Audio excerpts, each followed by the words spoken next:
This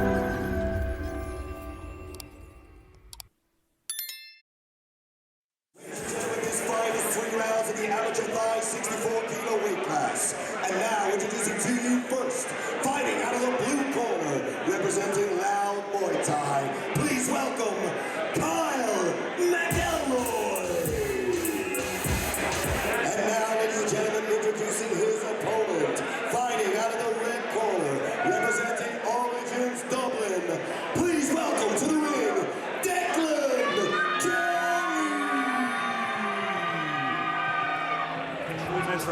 We'll get inside. We can read into the fighters' idea and psyche by what their actions are. They're great at hiding it, but what they do in round one will give us a little bit to talk about. McElroy, the slightly more wiry fighter, will be interesting to see if he keeps the fight at distance, uses those slightly longer limbs. Kelly seems to be a little bit thicker. Oh, very strong kick out, Kelly again. Oh, 3 and a 4, just firing off the leg kicks. Very quick right from the get-go. Big hooks being landed by Kelly. Venomous with the leg kicks. Very nice. So that's what we were talking about earlier on. That would be considered an illegal shot. Here, the fighter had landed on the ground, hands had touched the ground, and the kick had followed, and the kick did not commence while the fighter was mid-air. So there's either a warning or a full point deduction. Point straight away, was that? Yeah, it's. I would agree. It's a very dangerous shot. Now, with regards to mentality, what will that do to Declan Kelly, knowing that he started the round very strongly? Does that change his approach at all? No, I think he's even probably more done. He's more hyped up to go. You'd see the comfortableness with his lead hook. He obviously has a little bit of experience. What a shot in the middle. Fantastic.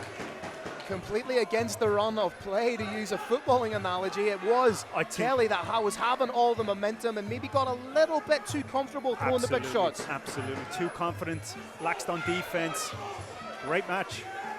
I tell you what, McElroy can take a shot. He's eating some big. Again, that leg kick in again, that's a warning.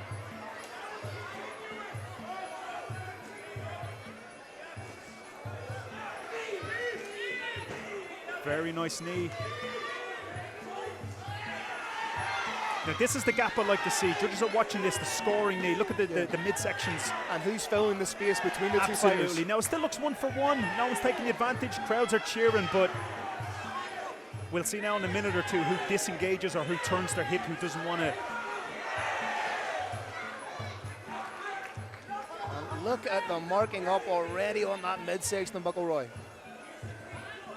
And that hook is landing clean for Kelly. It's just that McElroy is eating it. Absolutely. The more this is going on, McElroy seems to be unorthodox. He's coming through. Every third shot he seems to be getting the better. If it wasn't for that knockdown, he would be losing on points. He seems very happy to eat a shot, to land a shot, and I'm going to say it might be the power of the mullet. Again, this is probably the best clinch we've seen so far.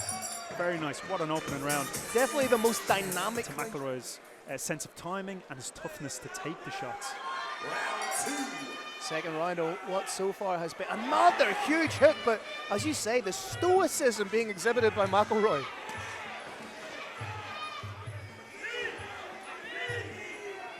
Another There's clinch. that arch. And when you see a fighter push their hips forward, they're showing that they don't want to clinch. They're trying to reduce the distance. Now, they may want to create an opportunity afterwards, but hip forward on hip means you're trying to disengage or you're trying to neutralize the clinch. That was a huge knee right up the middle by Kelly there. Very nice sweep. That could be significant because that's the most significant part within that interaction. Yep.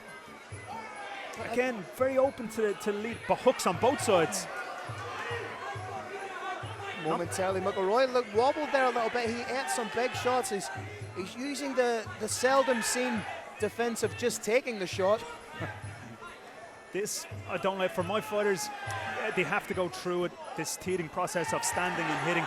But you know, you don't want to do too much of this 17th century warfare on a field. We just give one, take one.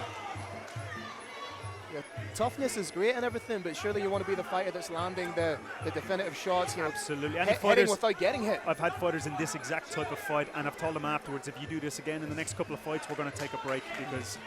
Another big shot. He's eating huge shots here, but again looks largely unmoved by them.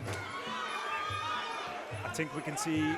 There was a very subtle look to the referee there in between, and usually that's telling of a fighter who is starting to become somewhat diminished. Absolutely, the focus has come off the opponent, the danger in front of him. So this is Kelly slightly.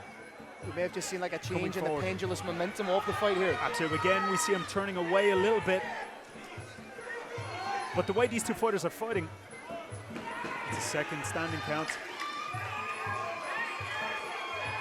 And realistically, what we could be looking at here is Lar Burns saving a fighter from himself. Absolutely, absolutely. A fighter should want to go through all. They've done unspeakable things, huge intensities to come to this camp. Their job is to go through a fight to a decision win. Absolutely, absolutely. It's looking like, I would say, McElroy is probably going to need a stoppage. Nice shot from McElroy. Again, that's fired him up. And again, just that pivot hook every time for Kelly is working beautifully. I think if I was looking at this afterwards for both fighters, I'd be watching lateral attacking shots, hooks. Both guys seem to be quite susceptible, specifically McElroy in this to angular shots. Again, fantastic low kick. That's what we say when we talk about kick and effect. This baseball bat kick known in Thai boxing. And you can see them marking up on the right eye already from those hooks from Declan Kelly. So we see Lars saving the fighter. Yeah, that's just as we said in the closing stanzas of the second round. Lar Burns. Ladies and gentlemen, referee Lar Burns called a stop to the action at the official time of 42 seconds of round